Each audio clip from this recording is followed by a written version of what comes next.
This is the story of Gizmo and the Gremlins. You can read along with me in your book. You will know it is time to turn the page when you hear the chimes ring like this. Let's begin now. Rand Pelser had looked all over Chinatown for an unusual Christmas gift for his son Billy. So when he had entered a musty backstreet shop and seen the exotic furry mogwai creature, he knew he had found it. Billy, of course, loved the cute little animal and named it Gizmo. Rand told Billy 3 important rules he had learned in Chinatown about caring for the mogwai. No bright lights, especially sunlight. No water, and no food after midnight. Otherwise, bad things would happen. A few days before Christmas, Billy's young friend Pete came over to visit. Hey, Billy, I heard you got a new pet. Can I see it? Billy gently placed the tiny mogwai on his drawing desk. Pete's eyes widened. Wow, where'd you get it? My dad got him for me. His name's Gizmo. Pete watched in fascination as the mogwai picked up a sketching pencil. Look, Billy, to him the pencil's as big as a post. Can I pet him? Asked Pete. But as he reached out, he accidentally knocked over a glass full of paintbrushes. Oops. Gizmo suddenly let out a screech as some drops of water splashed on him. Billy watched fearfully as Gizmo arched in pain. Oh no, he's not supposed to get wet. Gizmo, are you all right? As Billy stared helplessly, something strange happened to the tiny mogwai. The spots where the 5 water drops had hit Gizmo slowly began to grow.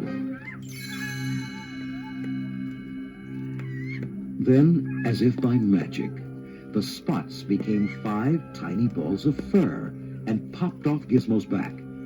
Billy's mouth fell open as the furry balls grew and grew. Each one then uncurled to reveal a brand new mogwai. Pete watched the 5 new creatures stand up and stretch their new arms and legs. Wow, this is better than a comic book. That must be how they multiply, Pete. No wonder you're not supposed to get them wet. Billy examined Gizmo. Look, he's fine. The spots have completely disappeared. It's as if they were never there. The new mogwai grinned at each other, but Gizmo shied away from them all. Billy scratched his head. Look at that.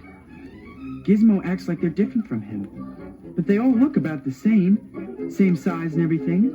All except for this little guy with a stripe of white hair on his head. I guess we ought to call you Stripe, huh? What do you think of that?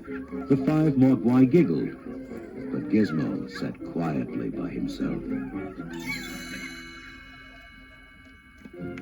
Billy took the new mogwai downstairs and set them on the coffee table while he looked for his father. Dad, we, got Gizmo wet. I think you'd better look at what happened. Rand walked into the living room to find the new mogwai humming, giggling, and shoving each other happily. Stripe was playing a portable video game, and another was eating grapes out of a bowl. Rand shook his head. Oh, brother. I think it's time we had these guys checked out. In the meantime, you better keep them up in your room. Don't let them near the shower or the sink. Or we'll be up to our armpits and singing fuzzballs.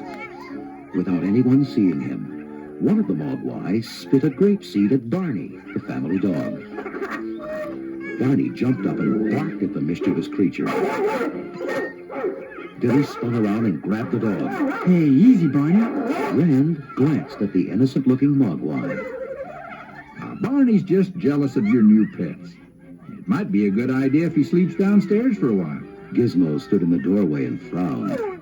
He knew it wasn't Barney's fault. The next morning, Billy took a mogwai to his old friend, Mr. Hanson, the high school science teacher. Billy told him about the 3 important rules and how the new mogwai had been created. Mr. Hanson examined the tiny creature carefully. This is amazing, Billy. I've never seen anything like it. I'm afraid all I can tell you is that water has to be above freezing for them to multiply. They also seem to get upset if they're separated from each other. But frankly, I've no idea what would happen if you fed them after midnight.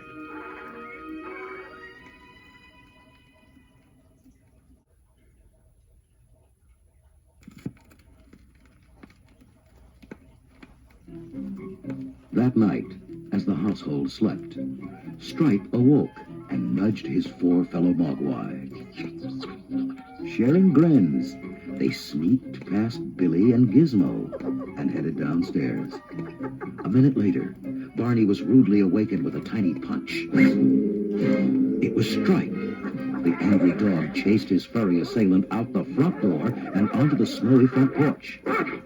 Suddenly, Barney was surrounded by Mogwai. They pounced on him, threw him off the porch, and ran back up to bed, leaving Barney locked outside. When Billy finally awoke and rescued Barney, he noticed the 5 Mogwai, sleeping like little angels. Something funny is going on around here.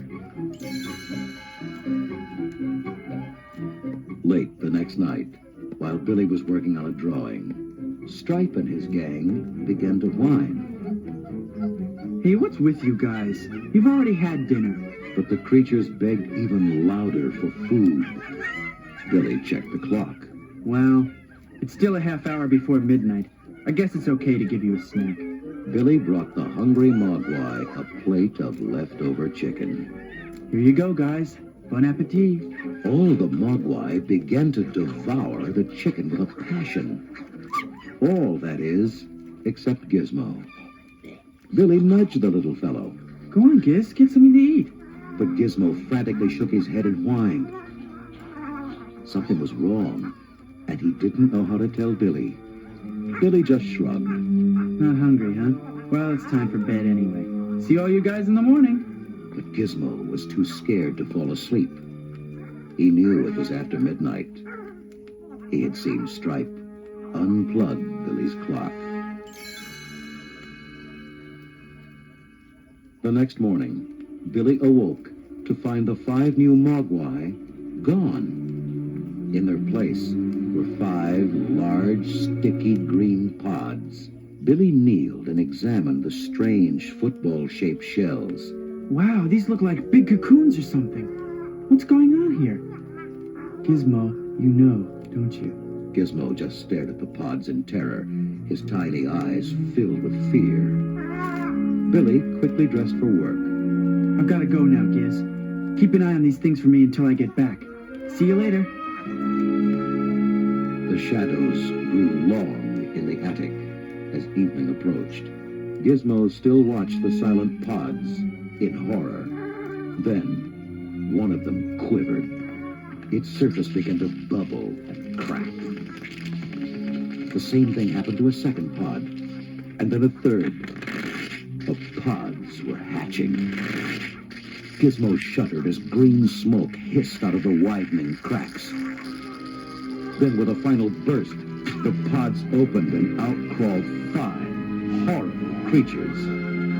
Gremlins. Gizmo backed away as clawed, scaly hands began to reach for him.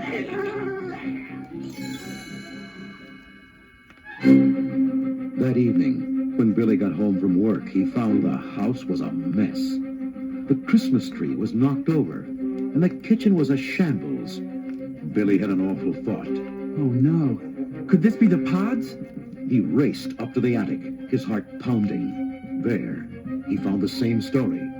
His room was devastated. The door was off its hinges. Furniture was smashed, and papers were everywhere. Even his girlfriend's picture lay broken on the floor. Then he noticed the torn, empty pods. They've hatched. And whatever was inside these things is big and strong and mean. They're sure not cute and cuddly like Gizmo anymore. Gizmo? I forgot all about him. Billy searched the room frantically. Gizmo? Gizmo, where are you? There was no answer.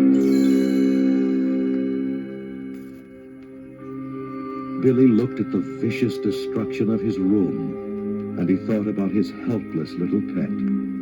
He slumped into a chair, shaking his head. Oh, no. How could they? Not Gizmo. Suddenly, there was a tiny squeak from the clothes chute. Billy rushed across the room, dug through a pile of shirts, and lifted a furry bundle. Gizmo, you're alive. The tiny mogwai hugged Billy warmly. I'm really glad you're safe, Gizmo. But as long as these terrible creatures are on the loose, no one is safe. It's up to us to find them, Gizmo.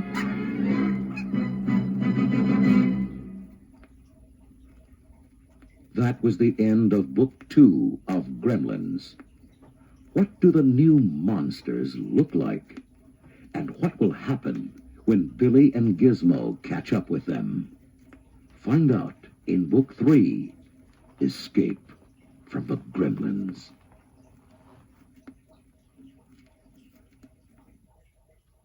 I'm sorry I don't have any of the other records, but I hope you enjoyed this one.